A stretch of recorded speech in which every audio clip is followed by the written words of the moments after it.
Hi guys, what's going on? It's JB here. I just want to do a little review on last night's match between Burnley and Brighton at the Amex. Um, it was diabolical from us. Not defensively, we were sound. The only problem was we were clueless going forward. I think Ashley Barnes, has been found out now. I think the problem is going to lie with. I think our strike force is just too powder puff now. You can be as physical and as hard working as you can, but if them two aren't performing, and then you've got the midfield four who are just so lazy. I've never seen lazy attempted through balls by our lads for a long time. I thought Matt Lawton nearly gave us. I thought out the back four, I thought Lawson was the weak link. I think we are missing a bit of Phil Bardsley at right back. I think that's got to be said. There was a couple of times when Lawton gave the ball away so cheaply, one of which led to Danny Welbeck having a brilliant chance to score for Brighton, and if it wasn't for Nick Pope, then it might have been a different story. I'm going to go through the ratings now very quickly. Nick Pope, I'm going to give him a 6. Handled well, made a couple of. Actually, no, I'm going to be generous. I'm going to give him a 7. I think he saved very well. I thought he was brilliant. Goalkeeping superb. The only thing, I would have given him an 8, but a couple of his kicks were very wayward, and it took too long at the end to try and get Burnley moving when he ought to have done a lot better. So I'm afraid that's cost him probably an extra mark there. So 7 for Pope. Lawton, I'm going to give a 4. Very sloppy in possession. Defended okay. But a few times that Lamptey and Byrne caught him out a little bit last night. I think we are missing Phil Bardsley at right back. I think he'll give us a bit more steel at that position despite his age. Tarkowski, I'm going to give 6. Solid match. Looked to be back to his normal self with alongside the captain, who I'm going to touch on in a minute. I thought he had a good solid game. Nothing spectacular, but he did really well. Ben Mee, undoubtedly the star of the match for me. He got our Man in the Match award. I'm going to give him 9 because he really put his body on the line, brave blocks, got his body in the way, got crucial interceptions when likes of Welbeck could have pulled the trigger. He slipped a couple of times, but then again, it's not his fault. It was very difficult, that pitch, to try and keep your feet on. I think Brighton tried to prepare it a little bit, but less said about that the better. But he had a good match, so I'll give him 9 for that. Charlie Taylor, I'm going to give a solid 7. He tried. I think he tried to get forward as much as he can, but the strikers weren't showing for him. He did more on that side than McNeil did in the whole 90 minutes. But he worked well. His work rate was superb. Can't fault him for that. So a solid 7 for me for Charlie Taylor. Robbie Brady, I'm going to give him a 5. It was very hard for him yesterday. He had an overhead kick in, I think, in the first half where it just went wide from a corner, which caused 1 or 2 problems. Other than that, really anonymous. But then again, he's a left-sided player playing on the right. The only thing I can think of was Goodmanson not fit enough for him to start. But then again, he's been selected for Iceland again. So what do you do? And also, he's a bit anonymous. So I'm going to give him 5. Westwood, again, I'm going to give the same 5. Nothing really from him. Just free kicks and set pieces that were just poor. That's been my biggest disappointment of Ashley Westwood thus far this season. He's not. Yes, his defensive work was brilliant, but the rest of it is just not there. There's just nothing there at all, and unfortunately, he gets a 5. Again, Josh Brownhill, not good enough. 4. I think I mentioned his name about 5 times last night in the whole 90 minutes. Listening to the commentary back, just so anonymous. Something's not right in that lineup. I think we are missing. I was watching Turfcast last night and some of the fan reactions, and I think a lot of people were saying that Jack Cork is being missed. Now, I don't know how long Cork's going to be before he gets back, But I think the sooner we get him back, the better, because I think he offers a little bit some biting, a bit more experience. Brownhill, as decent a signing as he has been, I'm starting to wonder whether that jump to the Premier League may be a bit too much for him. He's a quality player in the Championship. Premier League level, I've got to be honest, the jury's out on that for me. Dwight McNeil, again, not good enough. He did hardly anything apart from one corner which caught Matt Ryan unawares, which led to the Robbie Brady overhead chance. It was just unbelievable, unbelievably poor. Wrong balls, not showing for the strikers. He didn't take on the Brighton defence enough. There was a 3-man defence, and I think he could have been a little bit more brave. And I've got to say, the whole of the midfield have to be ashamed of themselves. They should be offering more to the strikers and should be giving the strikers a lot more service. I've no excuses. Also, I've got to give Walton a little bit of credit because he hit the bar in the first couple of minutes as well. That doesn't take away the marking. Dwight McNeil, I'm going to give a 4. Just not good enough.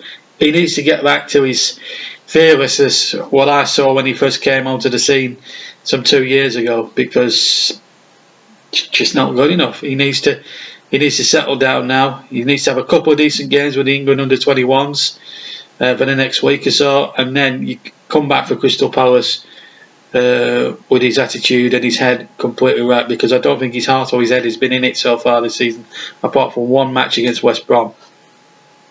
The strikers, well, they've got to get 3, both of them. Wood, absolutely nowhere to be seen, anonymous to the extent. Ashley Barnes spent too much time whinging to the referee.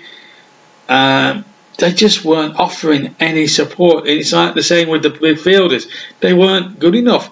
And Brighton were just happy to just soak it. It was just, it was easy for Brighton yesterday.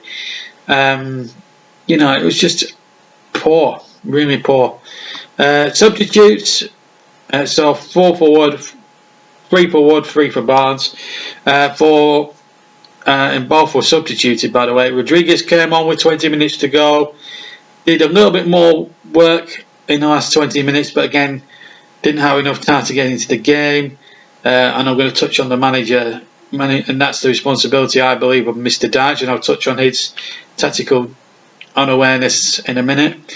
And Matty Vidia, who came on with 6 minutes to go. Not long enough for him to make an impact, although he could have done something completely magical within the first 30 seconds when he'd taken on half the Brighton team on his own and nearly got through. Got to the last man who got a foot in and stopped him. But, excuse me, I think a lot of Clarets are saying that Ashley Barnes should be dropped. I think that's true. So I think Vidra and Rodriguez, we'll give them a solid 5 because they tried when they came on. Especially I thought Vidra. I'd have liked to have seen him come on a lot sooner than the 84th minute, and I'm going to touch, and that's Dyche's fault, and I'm going to touch on him now.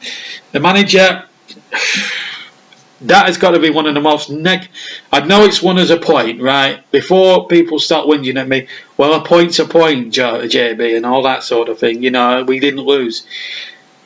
We can't afford to draw either. Look at our position. 2 points from 7 matches.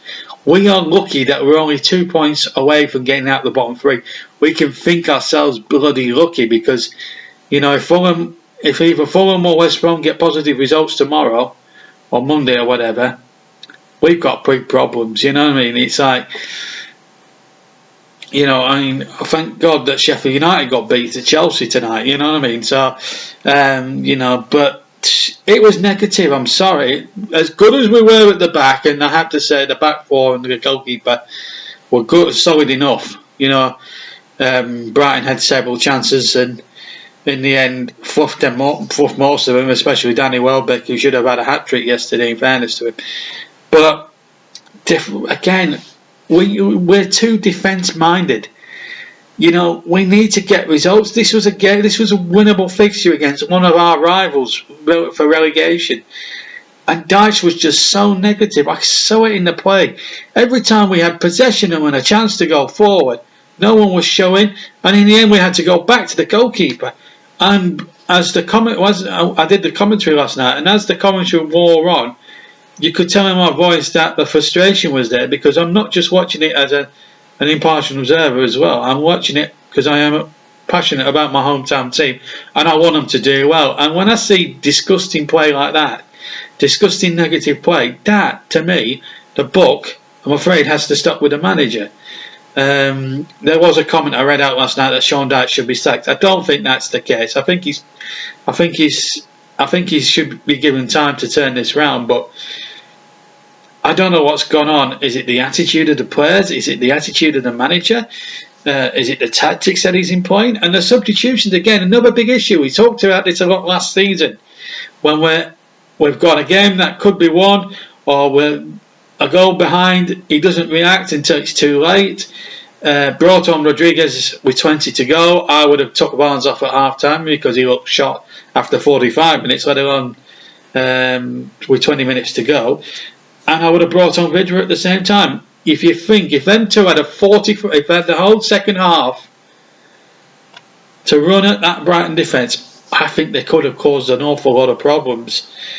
And when they got only 26 minutes between them yesterday to try and win the game for us, you're asking miracles. They needed 45 minutes between them to do that, because the game was there to be won, and I didn't think Wood and Barnes did anything to warrant being on another. Wood to be on 84 minutes and Barnes to be dragged off after 70. It was just, Sean Dyche has got to realise, if it's not working up front, if it's, even if it's 0-0, take a gamble, bring Wood and Vidra on. Vidra's got pace, and he could have caused an awful lot of problems. Also, is Gudmundsson fit? I mean, he was on the bench last night. He could have been used. Obviously the Iceland international side have called him up, which sort of begs the question, why didn't Dyche use him? He just went with Robbie Brady out of position, which I found quite odd, quite frankly. I mean, Brady tried his heart out, in fairness to him, but it just wasn't enough. I'm going to give Sean Dyche a couple of marks. Defensive setup, 8. Ambition to attack, 3, because that was just negative football. Yeah, keep the clean sheet, brilliant. He'll say, it's a great point and all that, and all that jazz, but it is not a good point. That's 2 points dropped for me. So Sean Dyche gets, I'm afraid, a 3 for his tactics. Clean sheet, he's only getting that because of the clean sheet. Defensively, you'd have got an 8, but I'm judging it on his tactics, and his tactics were negative, so 3. Team performance, 5. And the only reason they get a 5 is because of the back 4. They were superb last night. The attackers let them down. The midfield and certain midfielders and certain attackers have let us down badly last night, so that's why they get a 5 from me. Brighton, 6. They had chances, I won't deny. BBC gave Lamptey his man in the match. I don't understand why. He was good at times. He had good spells of the ball. He would whip our wing backs. He had a chance at the start, but I didn't think he was that good. And then went off the ball. I think a couple of them should have been booked for horrible challenges. So that's my assertion of Brighton. I hope they go down. I don't like their side. I think there's a few average players. They were lucky. They were good, but I think that they lack a cutting edge up front and everything else, and I also think they are a bunch of cheats, because I think they conned the referee a few times. There was which I'm going to touch on now. Mike Dean, 1, poor referee. He gave Brighton a lot of the bulk of the decisions, and he was very generous, I thought, to Brighton more than to us. He hasn't earned the nickname from me, celebrity ref, for nothing. Despite a 0-0, there were fireworks. We just didn't seem to get the bulk of any refereeing decisions again last night, which is truly, utterly annoying. Mike Dean will get a 1 for me. How he's still a referee at his age, God only knows. But that's my marking, and that's my view of yesterday's game. If you'd like to leave a comment in the comment section below, whether you agree or disagree, do it respectfully, of course. Don't forget to hit that like button. Hit the subscribe button if you haven't already, and of course it goes without saying, hit the notifications. But that's my verdict on yesterday's, I should say, negative performance. From me, JB, take care. I'll see you later.